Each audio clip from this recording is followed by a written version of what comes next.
Welcome to Healthy Minds. I'm Dr. Jeff Borenstein. Everyone is touched by psychiatric conditions, either themselves or a loved one. Do not suffer in silence. With help, there is hope. Today on Healthy Minds, we heard this story of somebody who had recovered fully from their bipolar 1 diagnosis using a ketogenic diet. I was hesitant to recommend something else because so many things that we tried hadn't worked. And within 4 months, his symptoms were in remission. Why would this ketogenic therapy, this simple intervention, break that cycle that was making him sick? And that's a scientific question that we are interested in now with our foundation. This diet has been used for 102 years to treat treatment-resistant childhood epilepsy. It's even FDA approved for that. It is a difficult diet to be on, and if we can make it an easier diet to stick to for adults, I think we'll really be making some significant progress. that's today on Healthy Minds. This program is brought to you in part by the American Psychiatric Association Foundation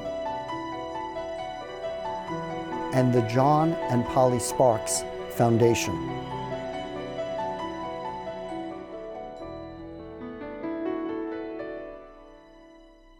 Welcome to Healthy Minds.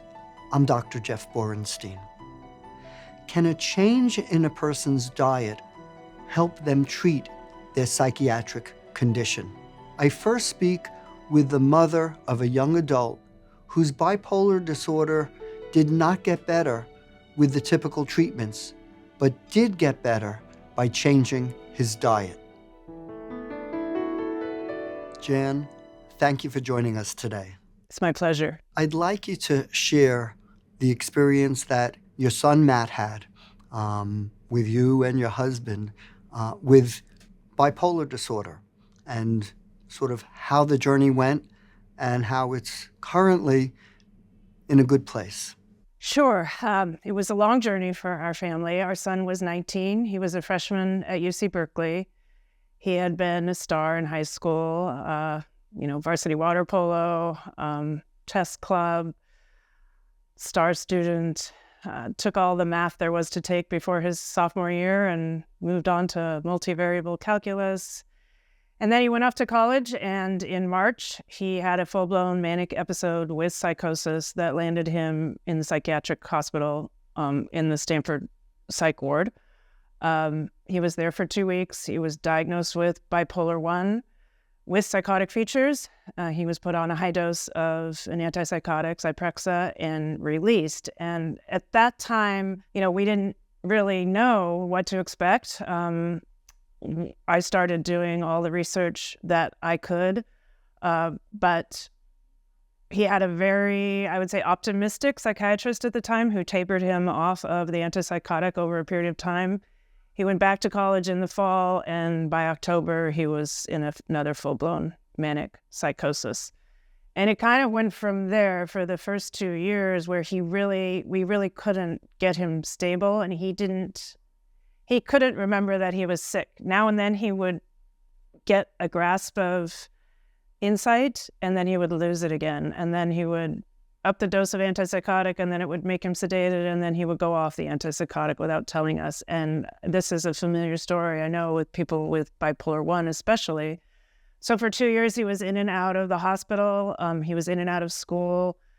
He was hospitalized 4 times in the first 2 years for psychotic manias. The last one was after leaving home for 2 weeks and really being on the streets.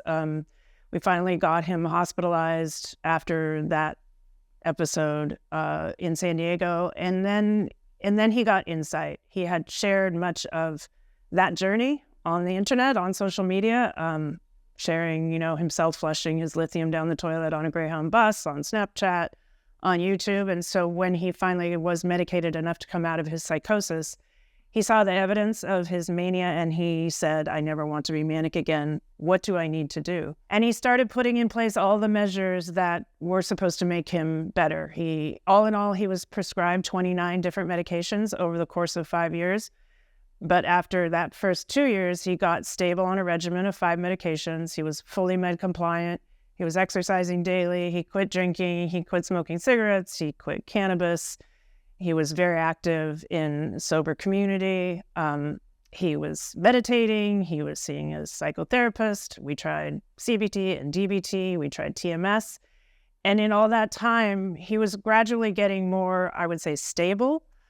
Maybe he was even be called euthymic, but he was definitely not himself, and he was not well. And every spring and March, we would have to go up on the antipsychotic just to keep him from going manic, just to keep him sleeping in January, February, and March.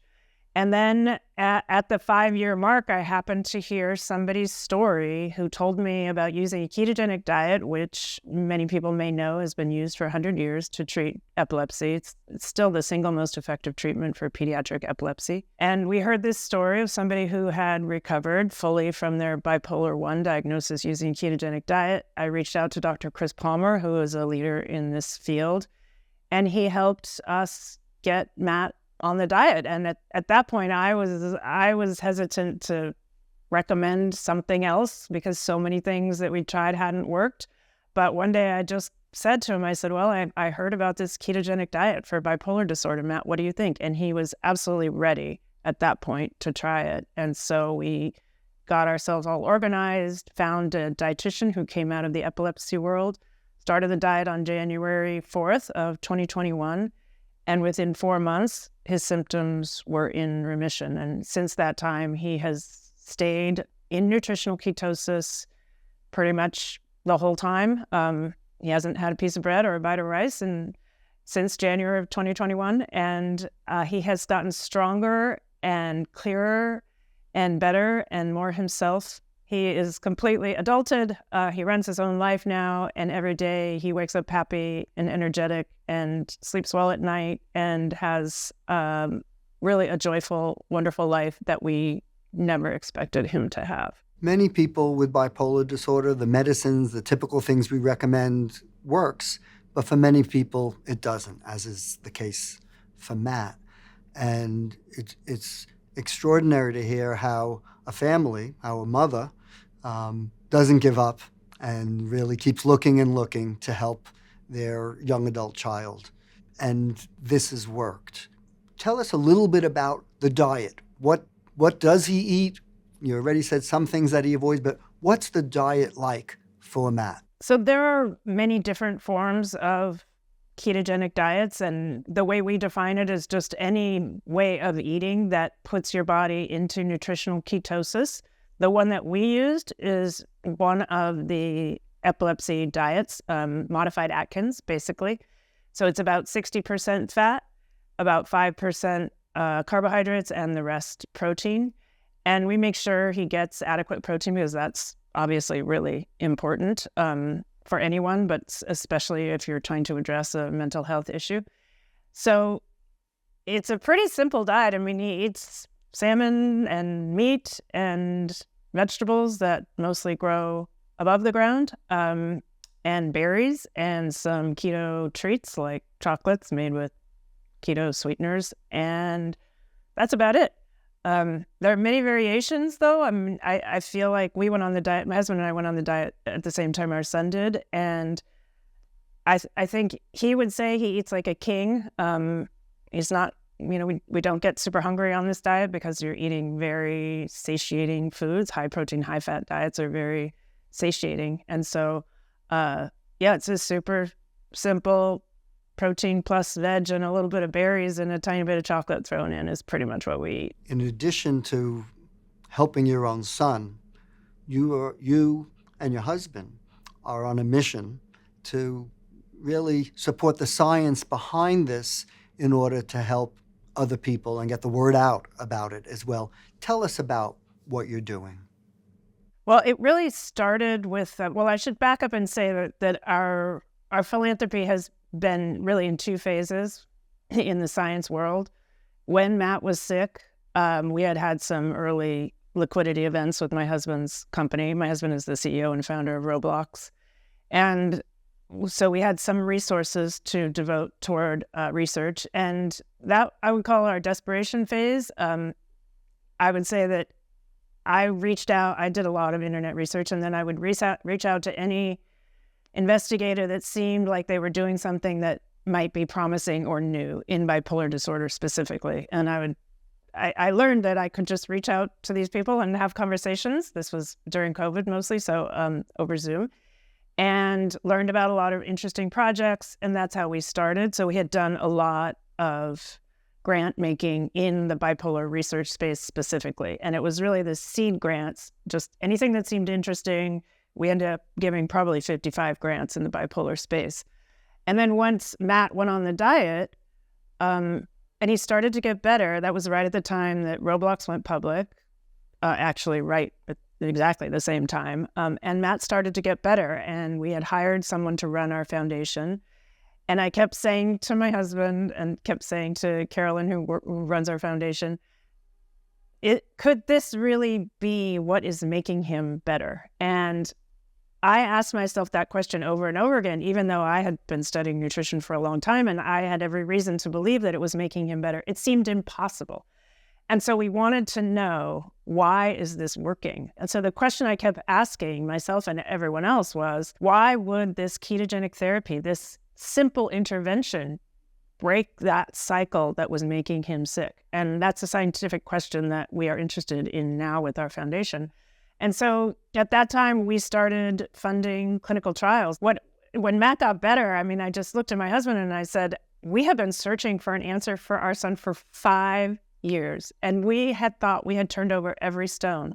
And here is this solution, potential solution for some people that has been used for 100 years for a brain-based disorder. Why would we not try it in psychiatry? Let's build the evidence base. Let's run the clinical trials. Let's start to educate people. And so at that time, we started not only funding the science, but we started a channel called Metabolic Mind. So we have a website and a YouTube channel to try to educate people, to share the science and to share people's stories. And I think that probably will keep us busy for the rest of our life, because it's a big job and we have a long way to go, but we're at least getting started. Jan, I want to thank you for joining us and sharing this extraordinary experience of your family and your son, Matt, and for the work that you're doing to support further research on this very promising and important initiative. Thank you so much. You're very welcome. Thank you for having me. I now speak with leading expert Dr. Judy Ford about the potential use of diet to help treat psychiatric conditions. Judy, thank you for joining us today. Thank you, Jeff. I'm looking forward to our conversation. Me too. And I want to jump right in and ask you, what gave you the idea to start looking at a ketogenic diet for mental illness? Well, Jeff, I sort of stumbled into it in a way. I am not an expert in metabolism, but I had started to do fasting. I started to do intermittent fasting, and I noticed that when I was fasting, I seemed smarter, clearer, more focused, was able to remember things better concentration. And I thought, maybe I could do a study on this. Maybe I could actually ask if people with schizophrenia who have difficulties in all those areas might also improve if they were fasting. And it was during the pandemic, and so I had some difficulty, but I eventually connected with a cardiologist named Ethan Weiss, who was also interested in dietary interventions for his cardiovascular patients. And we talked a little bit about fasting. He didn't think that was going to be the answer, but he thought a ketogenic diet might be the answer because he needed interventions for his cardiovascular patients. And sort of paradoxically, this high-fat diet that I'll tell you more about later actually seems to help cardiovascular patients. So I told him that my main interest was in improving cognition in people with schizophrenia, but as luck would have it, or bad luck would have it, people with schizophrenia also have cardiovascular disease. In fact, they have a shortened lifespan by 15 to 20 years because of their cardiovascular disease. That is really what contributes to their shorter lifespan. So I figured maybe we could do two things at once. we could fix their cognition, and we could also give them a longer life. I just want to interject because we know that some of the medicines we use can cause what's referred to as the metabolic syndrome that could cause cardiac problems.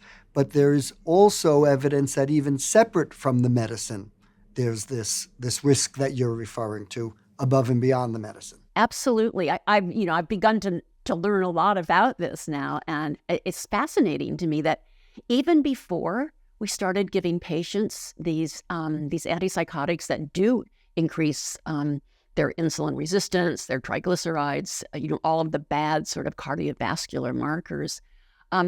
This was true before we had antipsychotics. It's also true in medication-naive patients. And I have recently noticed that it's also true in family members who do not have the diagnosis, but who have the same genetics. And now what have you found so far in terms of the work on this particular area? First of all, let me just back up a little bit. The study was funded, which was wonderful. And then the Basuki Brain Research Fund found out about it and offered to help pay for some of the costs of the study. One of the reasons that this study is expensive is that we provide the food to the patients. So nobody's doing their own cooking. A box of food is delivered once a week. They put the food in the refrigerator, and every day they cook these meals, put them in the microwave, and eat these meals. So far, we're still very much in the middle of the study, I should say. I have some findings I can share with you from some of the subjects who have made it through the whole study. We also have a diet as usual arm. So it's a controlled study. So patients are randomized at the beginning of the study to diet as usual or to the ketogenic diet arm. And one of the things I felt bad about when I first started recruiting patients, I'm selling this diet. This may be the intervention you've all been wanting. And here, guess what? You're in the diet as usual arm. Sorry.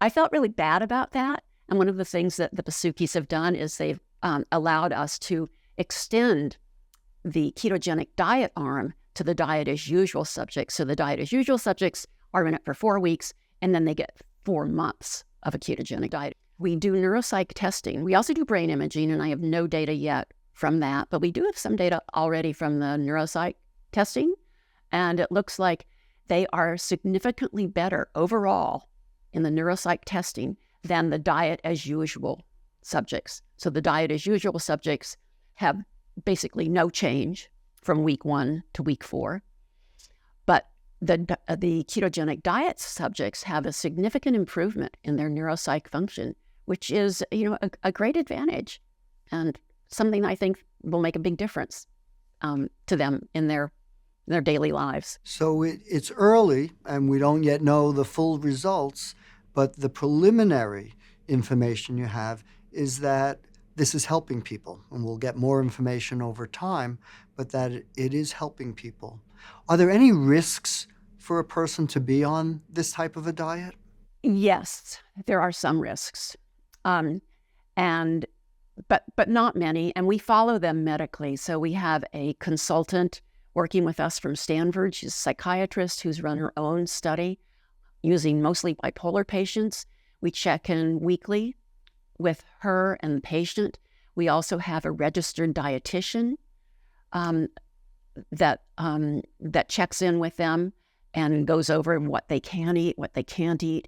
And then we have daily blood tests using this system called Keto Mojo. This is, again, one of the advantages that the Basakis have provided for us. People stick their finger every day and report what their ketone levels are. So if they get out of whack, if they go way high, then we tell them to back off. We suggest maybe they have some carbohydrates. We monitor them because you do want to be sure they're in the right range. I think once you've been in the diet for 4 weeks, 4 months, you begin to really understand how it works, and you probably have less need to check in with your doctors.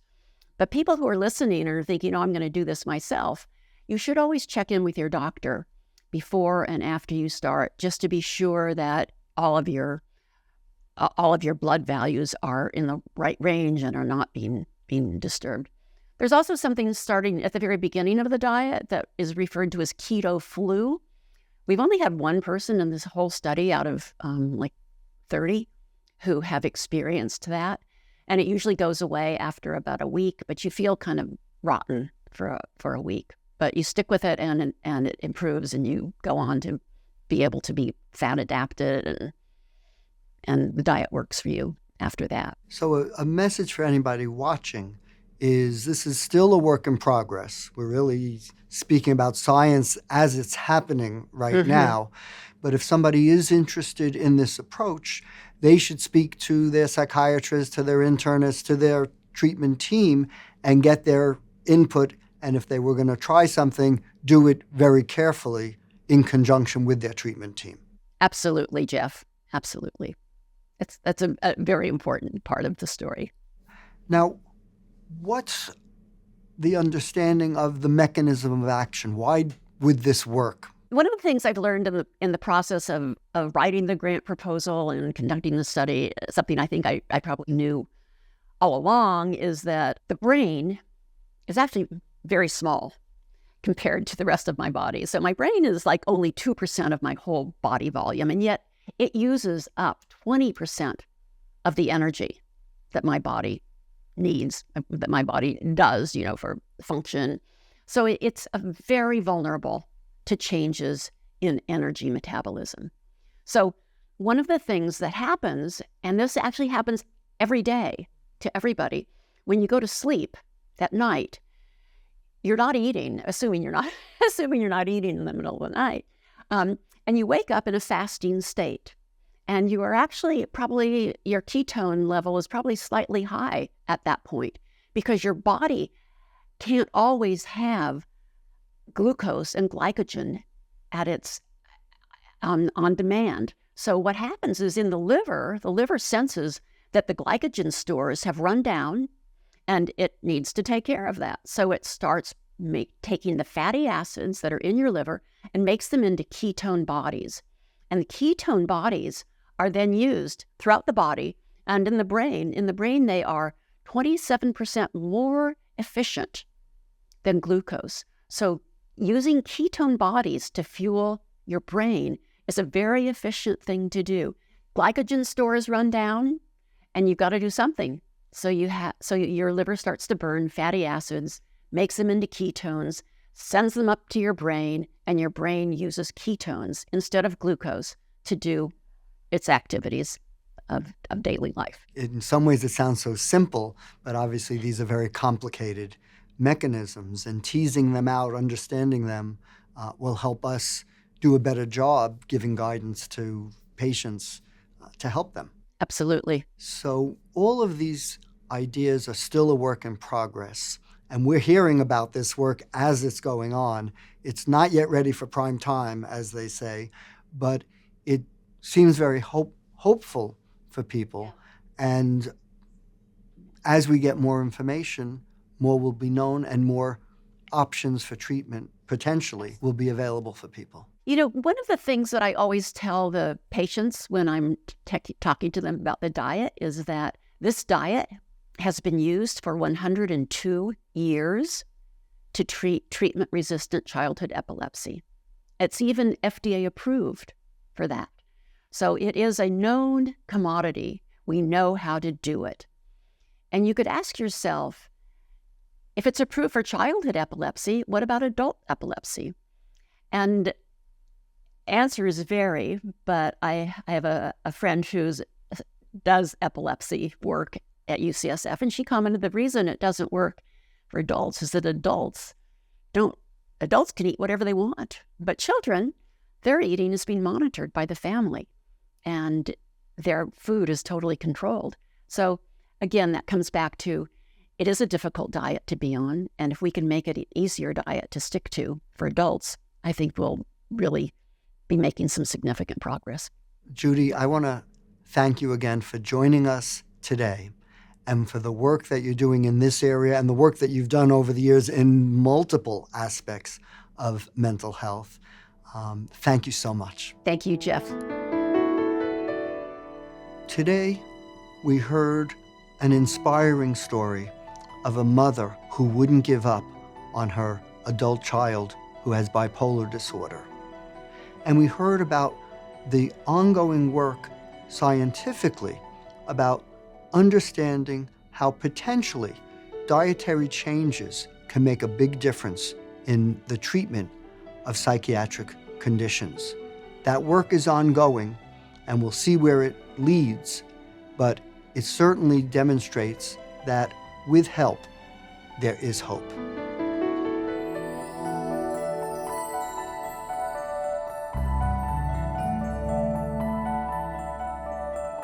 Do not suffer in silence.